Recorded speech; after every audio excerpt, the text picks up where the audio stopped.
दोस्तों, इस नए चैनल पर आप सबका स्वागत है और मुझे बहुत खुशी है कि इस बातचीत के लिए आप यहाँ पर आए।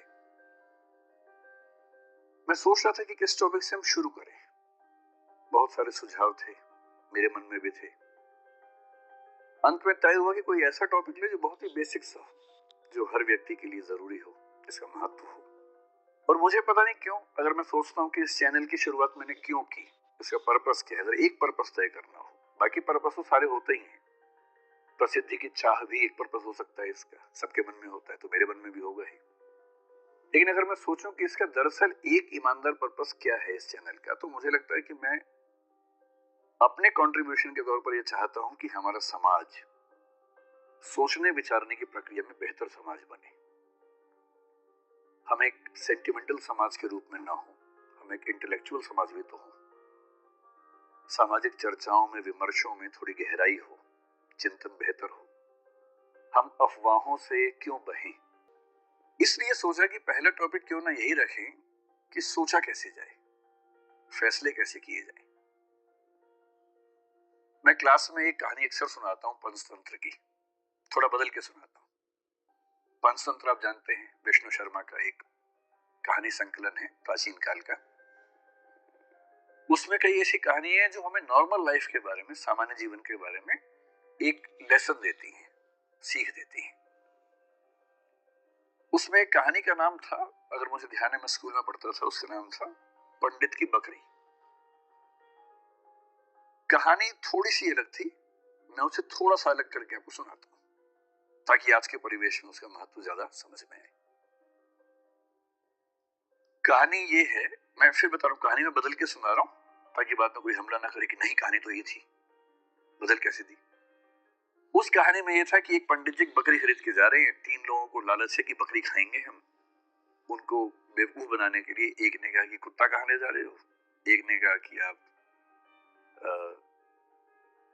कौन सा पशु बताया, मेरा 3 पशुओं के नाम बोले कि ये कहां ले जा रहे हो, वो कहां ले जा रहे हो। उन्हें कंफ्यूजन हो गया कि जरूर कोई बहुरूपी जानवर है, वो छोड़ के भाग गए। मैं इस कहानी को थोड़ा सा मोल्ड करके सुनाता हूँ कि एक बार एक आदमी एक छोटा सा बछड़ा खरीद के जा रहा था, सुंदर सा, और 3-4 चोरों की नजर पड़ी। उनका मन हुआ कि काश ये बछड़ा हमें मिल जाए, सस्ता मिल जाए, आधे दाम पे या उससे कम पे मिल जाए, तो क्या करें। तो उन्होंने साजिश की।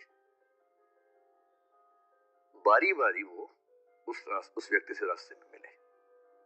पहले एक व्यक्ति मिला एकदम सीरियस चेहरा बना के। उसने कहा, अरे पंडित जी, ये बकरी कितने की ली। पंडित जी ने कहा, यार ये तो बछड़ा है, बकरी थोड़ा है।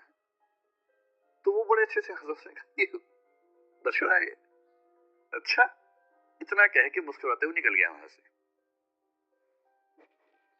पंडित जी को लगा अजीब गधा आदमी है, फिर देखा है तो बछड़ा ही।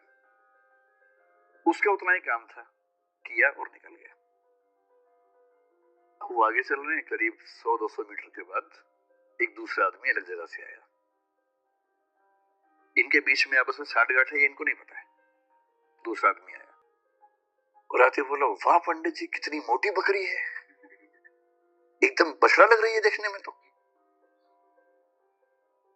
अब इसको लगा कि ये तो मामला फंस गया। ध्यान से देखा, बोला नहीं यार, मैं तो बछड़ा ही लाया हूं।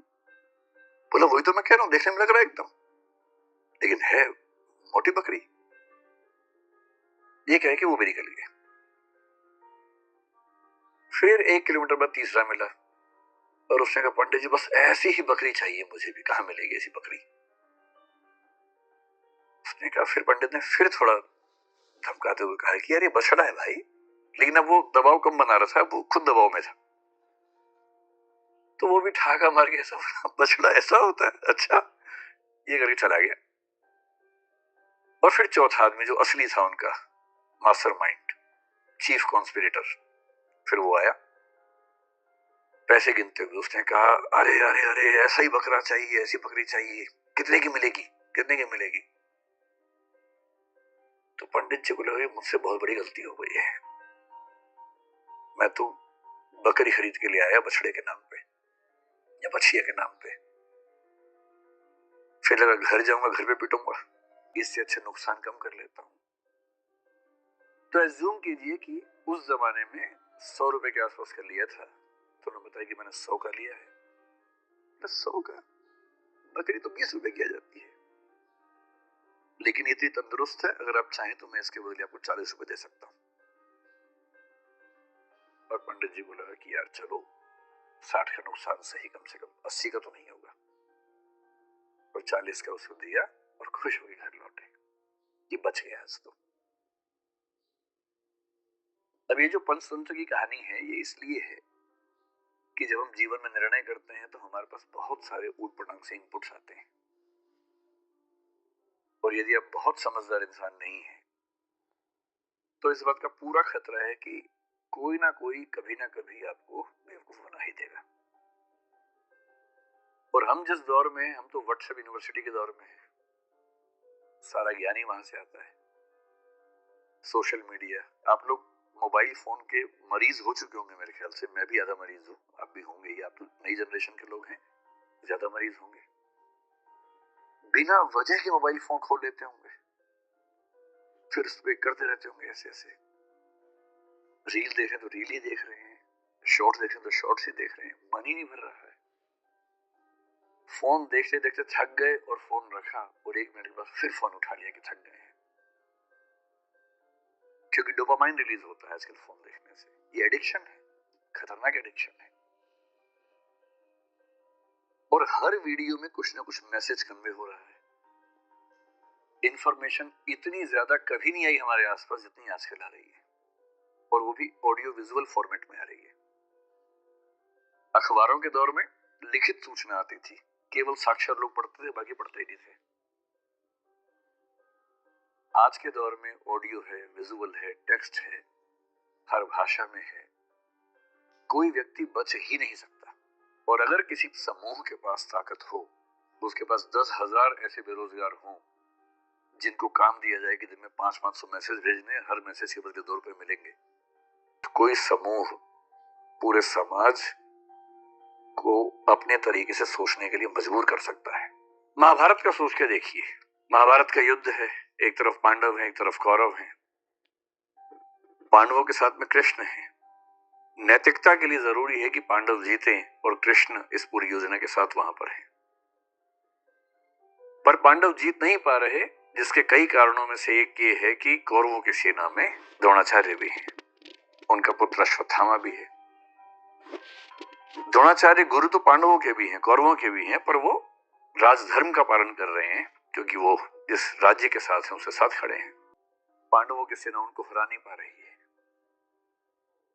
और अंत में कृष्ण को समझ में आता है कि पांडवों को जितवाने के लिए कुछ कूटनीति का सहारा लेना होगा। कृष्ण कूटनीति के शिखर हैं।